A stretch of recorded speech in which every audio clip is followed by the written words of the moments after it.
May statement po ang ano dito, mga opisyal ng Malacanang Press Corps. Ayan, yan o. Nagpadala sila ng liham sa PCO, Presidential Communications Office, upang ipahayag na tinututulan nila yung request na pagpapalit sa reporter. Member kasi, di ba, ng Malacanang Press Corps. Member ng Malacanang Press Corps. Sabi nila Malacanang Press Corps na tulugan, pribadong grupo yan.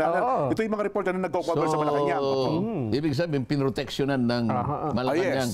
Malacanang Press Corps. Hindi maganda. Tinututulan nila na dahil lang sa protocol breach ay ililipat mo ang isang reporter.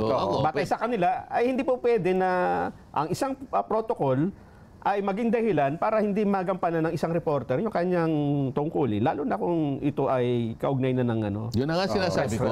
Pagkakataon niya na yun eh. Kaya ako, sinasabi ko ngayon, ako personal lang naman din, ano? Hindi ko na kayo sinasangkot at ang ating programa. Ako personal ko lang. Siya yung pinakamagaling nating reporter eh. Saan ako hahanap ng ipapalit sa kanya ng ganun-ganun kadali?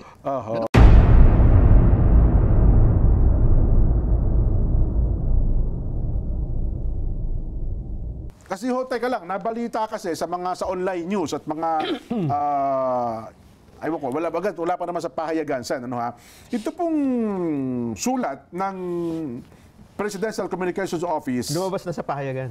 Meron na ba sa mga pahayagan? Ayun, no? At ito, ayusan na natin talakayin ito, Sen, eh. Kasi ang pagkakaintindi natin, dapat ito po internal sa pagitan po ng Net25 at saka ng Presidential Communications Office. Sumulat po kasi sila sa atin hong Chief of Reporters na hinihiling na ang ating reporter sa Malacanang na si Ate Eden Suarez Santos ay mailipat daw po ng ibang beat assignment, Sen. Bakit daw? Sapagkat si Eden daw po ay meron yatang di umano ay mga paglabag sa protocol sapagkat nais niya yatang mag-ambush interview kay Pangulong Bongbong Marcos sa isang event. Kaya yun po ang ginamit nilang ground para sumulat daw po sa ating himpilan, Sen. Teka muna, yung protocol na yun ay dumaan sa public hearing.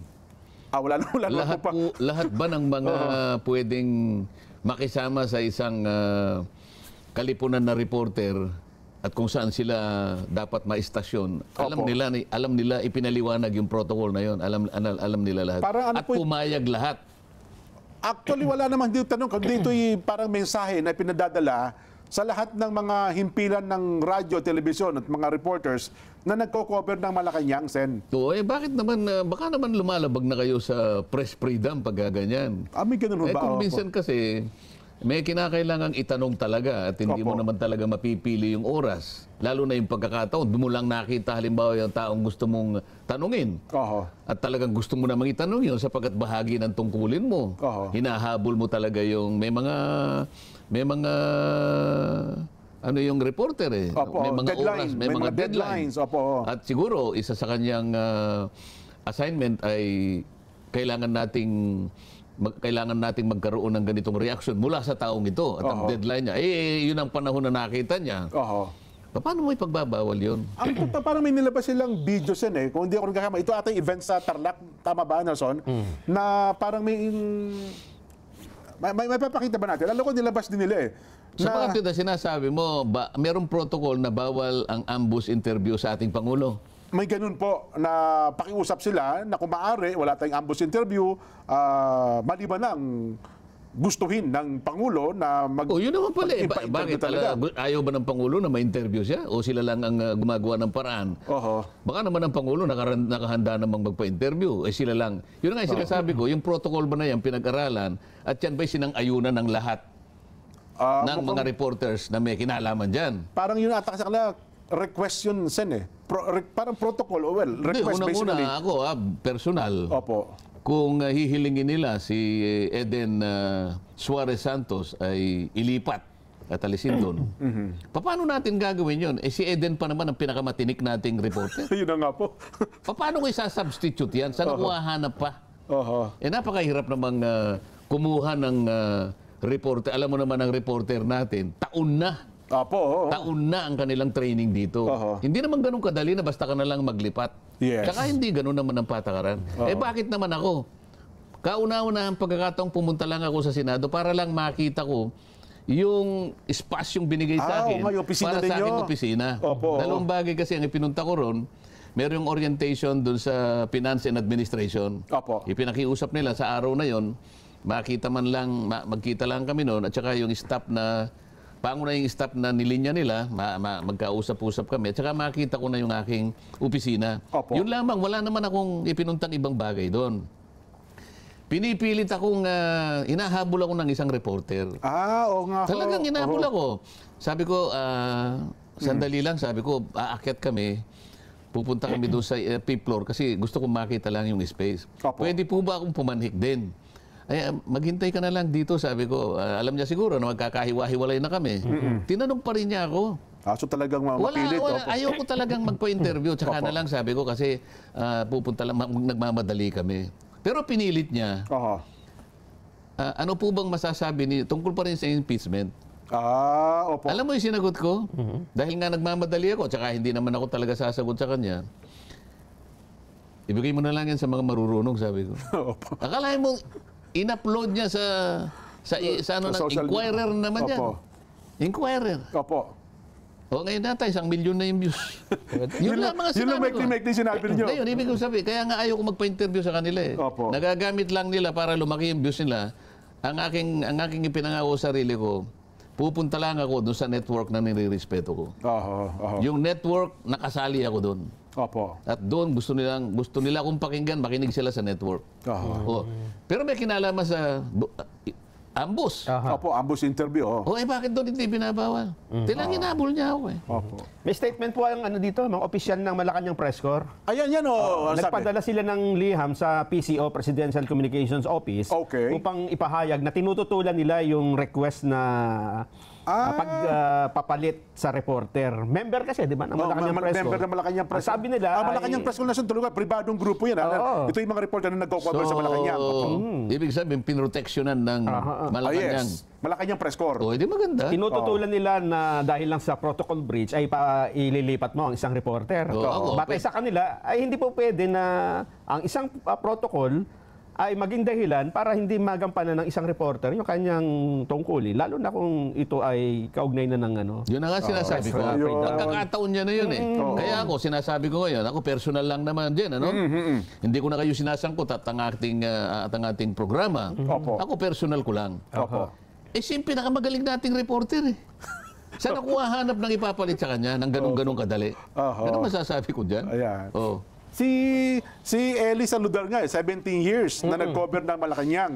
Ano ha? Mawalang galang na sa ibang reporter natin. Ayan, ang sabi niya, meron talaga mga ganyan protocol, pero wala nakakapigil sa isang reporter. Tanong siya, Mr. President, ano masasabi niyo sa ganun? Minsan daw, may mga pagkakataon na ang Pangulo, kahit walang schedule na interview, sumasagot. Lumalapit sa mga reporter. Panahon ni FBR, panahon ni ERAP, panahon ni GMA, walang nakaschedule. Yun po ang ano Pero hindi daw po nagiging malaking issue sa kanila yon.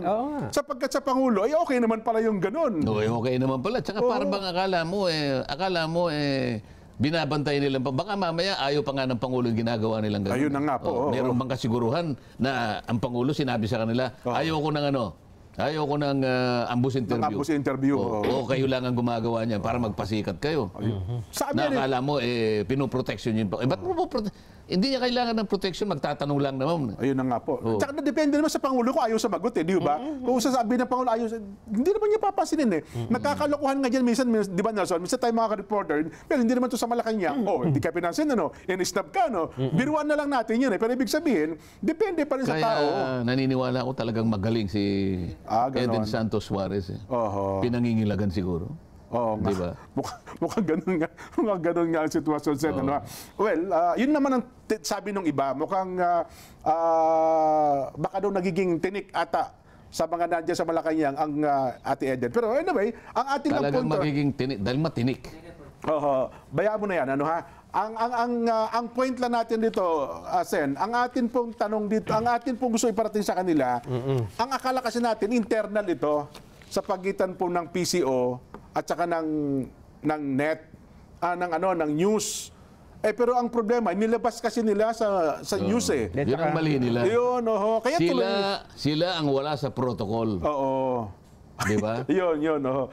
Yun po ang naging nangyari doon. Kasi kung hindi naman po nila nilabas sa mga news po ito, hindi naman sana natin i-discuss. Kasi nga, alam natin, internal sa pagitan po ng Malacanang, na PCO, at saka ng Net25 News ang usaping ito. Eh, sa akin naman, yung ganito mga usapin, hindi to kailanman magiging internal eh. Yun na nga. Dahil may kasangkot ding press corps eh. Well. Eh, puro reporter.